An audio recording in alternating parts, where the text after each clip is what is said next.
अस्सलाम वालेकुम व्यूज़, कैसे हैं आप सब। अल्लाह ताला आपको हमेशा खुश रखे। आज आपके साथ बहुत ज़बरदस्त एप्पल सिनेमन टी की रेसिपी शेयर करूंगी। ये इतनी ज़बरदस्त टी है कि आपकी बॉडी को ये एक्टिव कर देती है, आपको रिफ़्रेश कर देगी और आप बहुत ज़्यादा एक्टिव फ़ील करेंगे, फ़्रेश फ़ील करेंगे और बहुत ज़बरदस्त टी है। इस तरीके से आप अपनी टी बनाएँ, इंशाल्लाह आप जब इसको लेंगे तो आपको बहुत जल्द जो है वो आपके वेट लूज़ पे भी वेट लॉस होगा और आपको बहुत जल्दी इसका रिज़ल्ट मिलेगा। इसमें जो चीज़ें इस्तेमाल हुई हैं उससे आपको बहुत फ़ायदा मिलेगा। आइए अब हम इसे स्टार्ट करते हैं।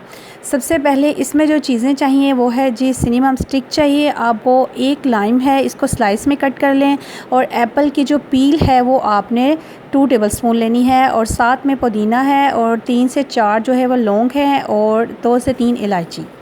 अब हम लेंगे 2 कप पानी मैंने गरम लिया है, उसमें ऐड कर देंगे। फ्लेम को आपने मीडियम रखना है। ऐड कर दिया है मैंने एप्पल की पील को ऐड कर दिया है, 3 से 4 मैंने लौंग ऐड कर दिए हैं, 2 ग्रीन इलायची ऐड कर दी है, सिनेमम ऐड कर दी है और साथ में मैंने लाइम के स्लाइसेस ऐड कर दिए हैं। ठीक है, एक लाइम है उसको स्लाइसेस करके आप इसमें ऐड कर दें और जैसे ही आपकी टी को बॉयल आए उसके अंदर आप अपने जो लीव्स हैं, फ्रेश लीव्स जो हैं वो पुदीने के, वो ऐड कर दें।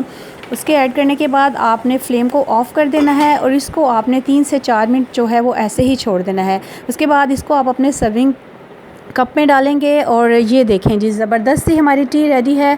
इस टी को आप लें, ये आपको बहुत रिफ़्रेश करेगी। लौंग आपकी बॉडी को एक्टिव करता है और जो एप्पल की जो पील है ये आपको फ्रेश करेगी और आपकी बॉडी में से जर्म्स को दूर करेगी, आपको एक्टिव करेगी, आपका बॉडी टेम्परेचर नॉर्मल रहेगा, आप फ्रेश फील करेंगे और आपका जो डाइजेस्टिव सिस्टम है वो बहुत फास्ट होगा और इससे आपको बहुत ज़्यादा बेनिफिट मिलेगा। आई होप यूज़ आपको मेरी रेसिपी अच्छी लगी होगी। अल्लाह हाफिज़।